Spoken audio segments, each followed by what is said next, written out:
Assalamualaikum warahmatullahi wabarakatuh.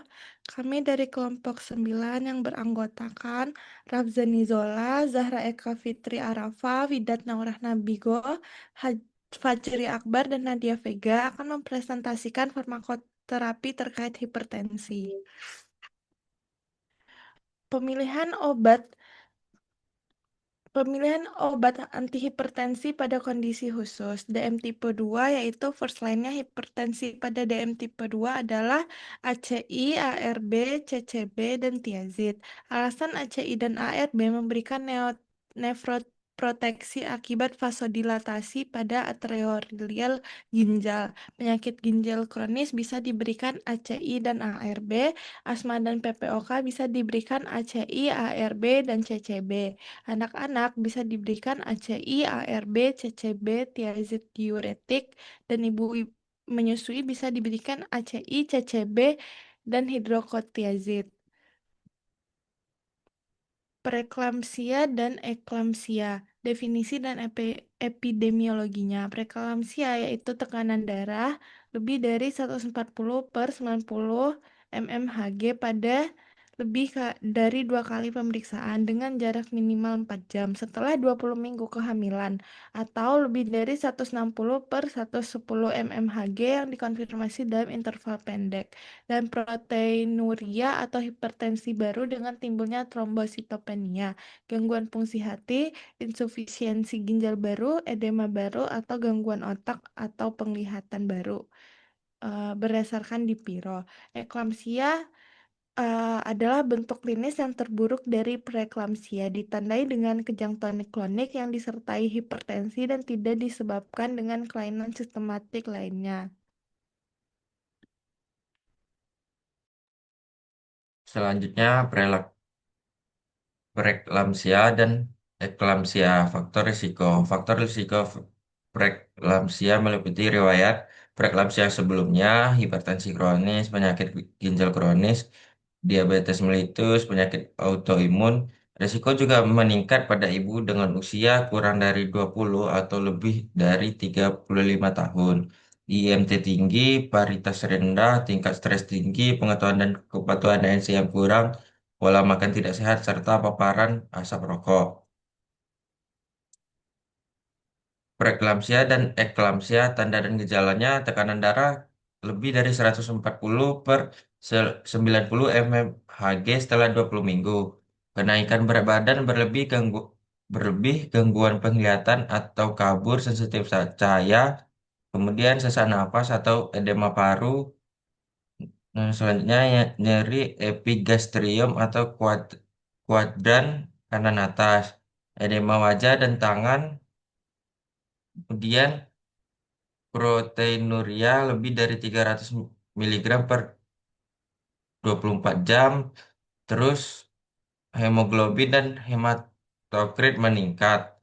Selanjutnya trombositopenia kurang dari 100.000 per mili- peningkatan enzim hati, gangguan fungsi ginjal, atau kreatinin lebih dari 1,1 miligram. Terus abnormalitas Doppler arteri uterina. Selanjutnya, terapi farmakologi yang dapat dilihat pada slide dan terapi non-farmakologinya intervensi berbasis komunitas atau community level intervention, latihan fisik rutin, modifikasi diet, dan perencanaan persalinan lebih awal.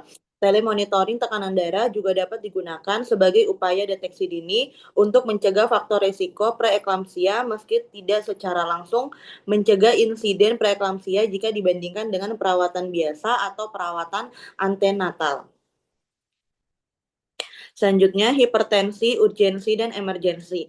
Hipertensi urgensi adalah hipertensi terkait peningkatan tekanan darah yang berat tanpa bukti klinis keterlibatan organ target. Umumnya tidak memerlukan rawat inap dan dapat diberikan secara oral. Sedangkan hipertensi emergensi adalah hipertensi derajat 3 dengan HMOD atau hypertension mediated organ damage akut, yang berarti kerusakan pada organ tubuh yang disebabkan oleh tekanan darah tinggi yang tidak terkontrol dalam jangka panjang.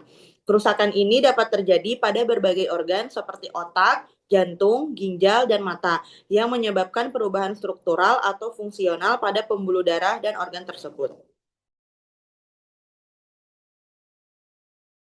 Selanjutnya yaitu faktor resiko. Pada penyakit hipertensi memiliki dua faktor resiko, yaitu faktor yang dapat diubah kebiasaan merokok, kegemukan, pola aktivitas fisik, pola makan, serta masalah psikososial.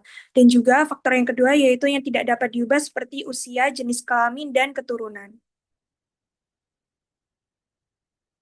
Kemudian untuk terapi farmakologi antihipertensi urgensi oral itu ada obat captopril dengan dosis 12,5 sampai 25 mg dengan durasi kerjanya 4 sampai 6 jam dan ada efek sampingnya seperti angiodema.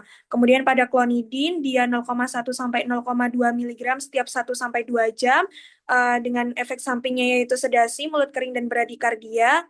Kemudian ada obat labetalol, furosemid dan isradipin.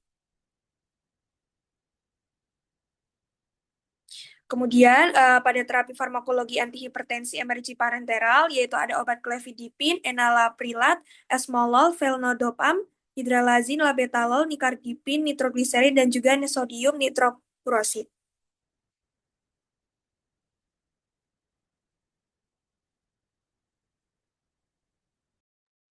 Selanjutnya yaitu ISH atau isolat sistolik hipertensi. Penyakit ini itu ditandai dengan tekanan darah sistolik yang meningkat, tetapi diastoliknya tetap normal. ISH ini sering terjadi pada pasien yang umurnya lebih dari 50 tahun ataupun lansia, dengan penurunan elastisitas dan kekakuan arteri besar.